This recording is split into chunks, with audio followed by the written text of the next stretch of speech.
Assalamualaikum warahmatullahi wabarakatuh. Okey, hari ni kita nak belajar tajuk jatuh bebas deh. Okey, tengok muka surat 241. Okey, buku teks muka surat 241. Okey, jatuh bebas. Okey, jadi tengok tajuk jatuh bebas ni. Okey, jadi objek yang dikatakan jatuh bebas tu apabila dia tu jatuh di bawah tindakan daya graviti sahaja. Maksudnya tidak ada rintangan udara lah, macam dalam dalam vacuum. Dalam vacuum tu satu benda yang kata jisim dia tak sama. Misal kata dalam ni dia tunjuk selai bulu ayam atau bulu tangkis. Dia sebenarnya tak sama jisim dia, tapi dia akan jatuh pada masa yang sama. Dia tak kira jisim berbeza, bentuk berbeza pun dia akan jatuh pada masa yang sama sebab dia jatuh bawah daya tarikan graviti saja. Jadi tak ada rintangan udara tu, tak ada lah. Okey, jadi dia kalau bawah dalam keadaan biasa ni, kalau kita kata benda berat, contoh kata buahnya dengan kertas, mesti dia jatuh tak sama, okey. Jadi kalau buahnya tu jatuh cepat, kalau kertas tu jatuh lambat sikit. Tu bawah bawah udara biasa lah. Kalau bawah dalam keadaan vacuum, dia akan jatuh bebas. Maksud jatuh bawah daya tarikan graviti saja. Jadi kita panggil jatuh bebas. Dia akan jatuh pada masa yang sama lah. Okey. Ni kita tengok graf deh. Okey, tengok muka surat 242 pula. Okey, ni contoh graf gerakan untuk objek yang mengalami keadaan jatuh bebas. Okey, ni satu objek yang jatuh. Maksud daripada tempat tinggi kepada tempat rendah lah. Daripada ke bawah. Jatuh ke bawah. Okey, tengok objek pegun duduk atas tu. Okey, masa tu laju dia kosong. Okey, bila dia makin ke bawah, laju dia bertambah. Ke bawah, ke laju. Makin bertambah. Okey, ni bentuk dia. Okay, ada graf ni, laju dan masa. Okey, kita belajar dah ke laju dan masa, kecerunan dia tu adalah pecutan. Okey, jadi tengok deh, bawah ni. Pusat asalan ni kosong ni. Okey, dia kata sebelum dilepaskan lajunya adalah sifar. Maksudnya awal-awal ni, awal-awal atas ni, kosong lah. Okey, lepas tu naik atas sikit ni, objek ada dalam keadaan pegun ni bawah sini deh. Okey, lepas tu dia laju dia bertambah dah ni. Laju. Okey, apabila objek dilepaskan, laju objek bertambah dengan seragam. Tengok dia naik ni, laju dia naik ni, bertambah dah laju ni. Okey, jadi kecerunan graf laju dan masa kita panggil pecutan dah. Jadi pecutan ni kalau dia jatuh bebas, kita panggil pecutan graviti kalau dia jatuh bebas. Okey. Selagi graf pula ialah graf sesaran dan masa. Okey, jadi sesaran masa ni kita tengok deh mula-mula nombor 1 ni. Okey, mula-mula awal ni. Sebelum dilepaskan, okey, sesaran objek adalah sifar. Dia masa dia tak gerak lagi lah di bawah ni. Lepas tu objek berada dalam keadaan pegun. Laju dia kosong maksudnya. Okey, bila dia naik kan laju dia slow sikit ni. Mula-mula ni slow sikit laju ni. Okey. Jadi sebaik sahaja objek itu dilepaskan, objek itu bergerak dengan laju yang kecil. Mula-mula ni slow. Tengok ni nampak slow. Lepas tu okey, kecerunan dia apa kecil. Ingat deh, kalau kecerunan sesaran dengan masa ni, kecerunan dia ni orang panggil panggil laju. Kalau kecerunan graf laju dengan masa, kecerunan dia orang panggil pecutan. Ni graf kecerunan ni kita panggil laju. Jadi laju mula-mula ni slow, perlahan. Lepas tu makin ke bawah ni objek atas turun bawah. Makin ke bawah ni jadi kecerunan dia ni besar ni. Besar. Bila besar maksudnya dia laju bertambah lah. Tengok ni. Tengok nombor 3. Ketiga jatuh bebas, objek bergerak dengan laju lebih besar daripada laju awal. Tengok. Jadi kecerunan ni tak sama. Mula-mula kecil. Akhir ni besar kecerunan ni. Laju bertambah lah. Ke bawah, ke laju ni. Okey, boleh faham kata? Okey, kita tengok pula ni. Lagi dah muka surat 243 ni. Gerakan untuk objek yang bergerak melawan daya graviti. Maksudnya objek tu naik atas. Macam kita lempar benda lah.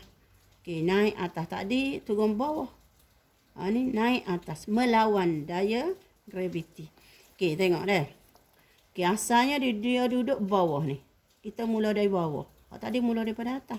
Mula dari bawah, halaju dia V. V ni simbol bagi halaju lah. V dia kosong mula-mula. Okey, lepas tu naik ni halaju. Mula-mula dia ni terbalik, ingat tu. Dia halaju bertambah dulu. Naik atas ni semakin perlahan, slow. Lepas tu dia berhenti sekejap atas ni. Maksima ni halaju kosong, dia berhenti sini. Masa sesara dia paling besar ni, pasal sesara dia paling jauh lah. Dia berhenti sekejap sini. Lepas tu dia turun. Okey, jadi kita tengok gerah dia dah. Gerah laju masa. Okey, dia jadi laju dia tinggi. Ni. Lepas tu turun bawah slow berhenti. Okey, gerah dia gini. Jadi kalau kita kira pecut dia ni, kecerunan ni, pecut dia kosong masa ni. Kecerunan graf laju dan masa adalah negatif. Maksudnya dia ni, kecerunan dia ni makin negatif. Sebabnya makin ke atas ni makin slow. Laju akhir dia lebih kecil banding laju awal. Okey. Dah. Pada ketinggian maksima, laju objek adalah sifar. Paling atas ni, dia berhenti sekejap. Jadi sifar sini. Okey. Boleh? Okey, tengok pula graf sesaran dengan masa dah. Okey, sekarang ni ingat dah. Objek ni daripada bawah kita lontar ke atas. Anti gravity. Okey. Sesaran masa pula. Okey, sesaran ni makin jauh. Jauh naik, laju naik. Lepas tu slow sikit. Lambat. Maksudnya dia laju ni, bila laju maksudnya makin jauh. Cepat gerak ni. Okey. Objek bergerak ke atas dengan laju semakin berkurang. Kau atas, kau slow. Nampak ni? Slow. Jadi jarak dia ni sini cepat gerak, berubah naik. Lepas tu slow. Bila di sini dia berhenti dah, mendatar ni berhenti maksudnya. Berhenti ni laju dia kosong. Sebaik saja objek dilontar ke atas, objek bergerak dengan laju V. Pada masa yang sama, sesaran objek baru berubah dengan cepat ni. Sini sesaran dia. Okey, bila naik atas ni, sesaran maksima. Paling jauh tu, laju dia sifar, kosong sini, tak berhenti. Berhenti sini. Objek akan berhenti buat seketika sebelum jatuh semula ke bawah. Okey. Boleh.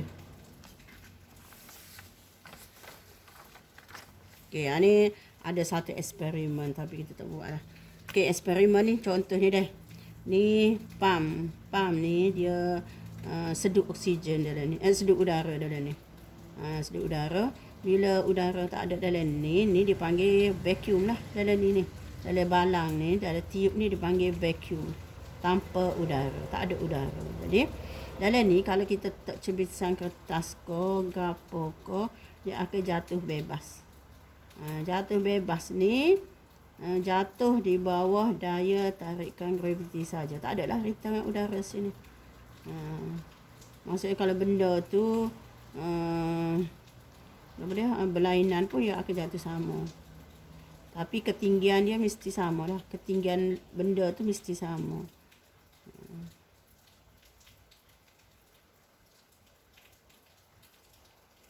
Okey. Jadi dalam ni kita ambil masa. Kalau ada udara masa ni, selama mana dia jatuh? Berapa lama dia jatuh? Okey, kalau tak ada kalau dia selduk udara dalam ni, berapa lama objek ni jatuh? Dia tengok deh. Kalau ada udara, berapa masa dia ambil? Kalau tiada maksud tiada udara lah. Berapa?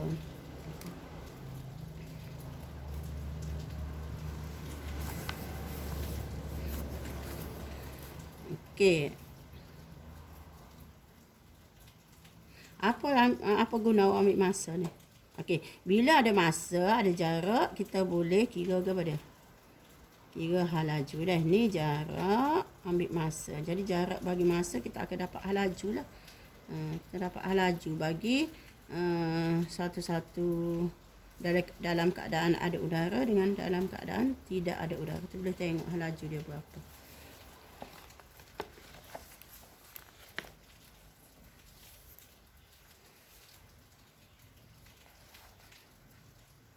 Okey, boleh. Ni cikgu nak awak buat latihan praktis formatif 11.3. Jawab soalan ni. Okey, nombor 1 dan nombor 2. Okey, beres.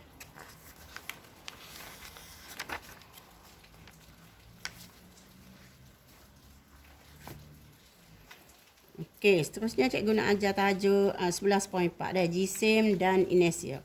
Okey, jisim ni awak dah belajar masa tingkatan 1 dahulu. Awak belajar jisim ialah kuantiti jirim yang terkandung dalam sesuatu objek.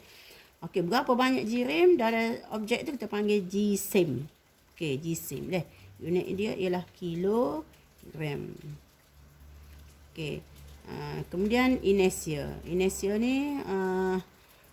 ni ialah satu sifat semula jadi bagi semua objek lah, yang sifat dia untuk menentang sebarang perubahan keadaan asal objek itu. Dalam keadaan pegun maksud tidak bergerak lah. Atau sedang bergerak. Maksud kalau dia pegun, dia akan cuba untuk pegun, tak bergerak. Kalau dia keadaan bergerak, dia nak juga dalam keadaan bergerak. Okey, contoh aktiviti ni. Katalah ni gelas gelas. Lepas tu kita letak kat box sini, letak duit shilling, kita tarik dengan cepat tu duit shilling ni akan jatuh dalam gelas. Dia tak tertarik lah. Tu maksud duit shilling ni dia mempunyai inersia sebab dia keadaan pegun tak bergerak. Jadi walaupun ditarik dengan cepat tu, dia kalau boleh ingin berada pada tempat yang sama lah. Okay, dia tidak ikut bersama dengan ni lah. Dia jatuh tempat yang sama. Okay. Ini dia panggil inersia. Keadaan macam ni kita panggil inersia. Okey, contoh ni pula. Okey, contoh ni penumpang. Bila kita naik bas ke, kereta api ke, Okey, kita ni bergerak sama dengan bila kereta api bergerak, bas bergerak, kita pun bergerak juga. Okey, tapi bila diberek dengan tiba-tiba, dia kata apabila kereta api diberek secara tiba-tiba, badan penumpang kekal bergerak ke hadapan. Bila berhenti pun kita jadi itu nambu terhumban ke hadapan. Tu orang panggil inersia lah. Okey, situasi macam ni kita panggil inersia.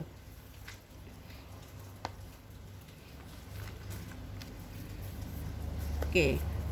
Tengok seterusnya dia, hubungan jisim dengan inersia. Inersia tadi dah, ingat inersia tu ialah sifat semula jadi untuk menentang pergerakan ataupun pegun. Inersia ni ialah satu objek yang dipengaruhi oleh jisim. Objek tersebut semakin besar jisim, semakin besar inersia. Jadi semakin besar jisim, semakin besar inersia. Contoh ni troli lah. Ni troli kosong. Jisim troli yang kosong adalah lebih kecil, maka inersianya lebih kecil. Hal ini menjadikan troli itu mudah digerakkan dalam keadaan asalnya. Okey, ni troli penuh deh. Jisim troli yang dipenuhi dengan barang adalah lebih besar. Oleh itu inersianya adalah lebih besar. Jadi semakin besar jisim, semakin besar inersia. Semakin besar jisim, semakin besar inersia.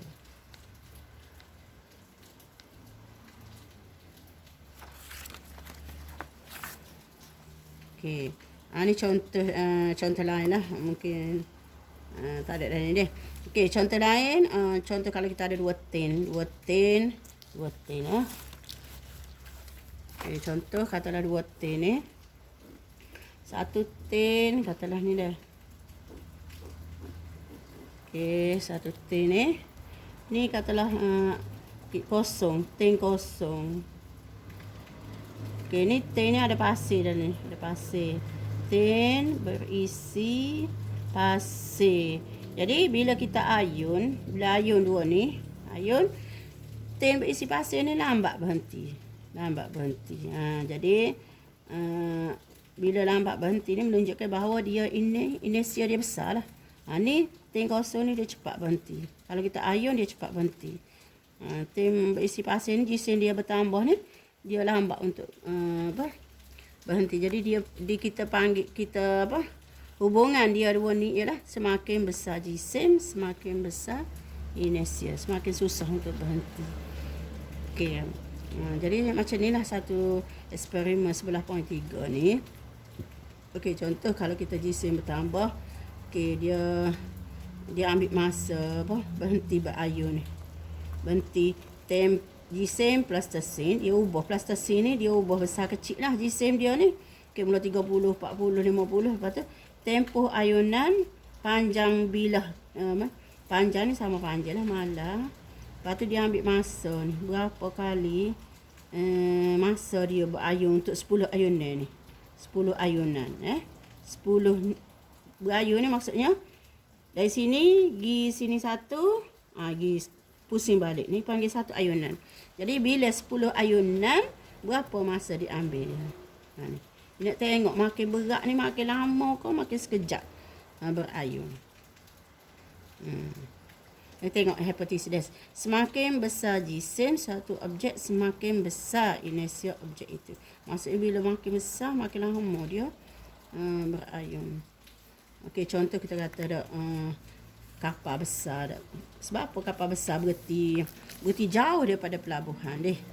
Sebab itulah sebab dia inersia dia besar. Bila inersia dia besar tu dia perlu mati enjin lebih awal lah, kalau tidak tepuh pelabuhan tu. Okey, kita tengok kesan inersia dalam kehidupan. Okey, apa kaitan dalam aplikasi dalam kehidupan kita dah. Tengok ni contoh-contoh inersia ni kata boleh memberi kesan positif dan negatif kepada kehidupan kita. Ada baik, ada tak baik. Okey, contoh ni tuku ni. Okey, kepala tuku yang longgar boleh diketakkan dengan menghentak bahagian pemegang tuku pada permukaan keras. Okey, ketuk ni. Ambil benda keras, ketuk. Hentakan yang laju menyebabkan kepala tuku bergerak ke bawah disebabkan oleh inersia. Dia pun turun. Ni turun. Kalau kita ketuk. Ni dia panggil inersia. Okey, payung yang basah. Kalau kita nak kering payung, tak buat geran. Okey, payung yang basah kita dikeringkan dengan memutar payung itu dengan laju. Sebabkan inersia, titisan air akan terus bergerak walaupun payung sudah berhenti berputar. Kita pusing. Kita berhenti pun dia memutar lagi dah. Jatuh daripada payung. Okey ni. Inersia hak bagus lah ni. Hak positif. Okey, kesan negatif pula inersia ni. Kesan inersia hak negatif pula. Okey, ni contoh naik kereta ni. Bila brek, kesan inersia boleh menyebabkan kecederaan kepada mandu kereta. Oleh itu, kereta dilengkapi dengan beg udara, penyandar kepala, tali pinggang keselamatan untuk mengurangkan kesan inersia. Kalau berhenti dengan tiba-tiba, jadi pemandu akan terhumbang ke hadapan. Ini inersia lah. Jadi langkah keselamatan dia kan ada alat-alat keselamatan lah seperti beg udara, penyandar kepala, tali pinggang. Okey, ni dia kata ni kapal terbang pula. Semasa mendarat kapal terbang yang berjisim besar tidak dapat berhenti dalam keadaan jarak yang pendek disebabkan inersia. Maksudnya dia kena berhenti awal lagi. Oleh itu landasan yang sangat panjang diperlukan untuk kapal terbang yang mendarat dengan selamat. Okey, sebab kalau kita naik motor tak apa nak berhenti. Rakyat nak berhenti depan boleh, mudah tak. Tapi kalau kita naik bas tak boleh kita rakyat. Nak berhenti. Tak boleh gitu ya. Kena rakyat awal-awal lagi. Okey, satu lagi. Tadi cikgu suruh buat latihan dasar tadi dah. Okey, 11.3 ni buat satu lagi. Praktis formatif 11.4. Okey, nombor 1 dengan nombor 2. Nyatakan masuk inersia dan berikan 2 contoh inersia. Okey, dan nyatakan hubungan antara jisim dengan inersia. Okey, rasa setakat itulah kita dah habis tajuk bab sebelah Okey, kalau tak faham tanya cikgu dah. Nanti kita bincang semula. Okey, Assalamualaikum warahmatullahi wabarakatuh.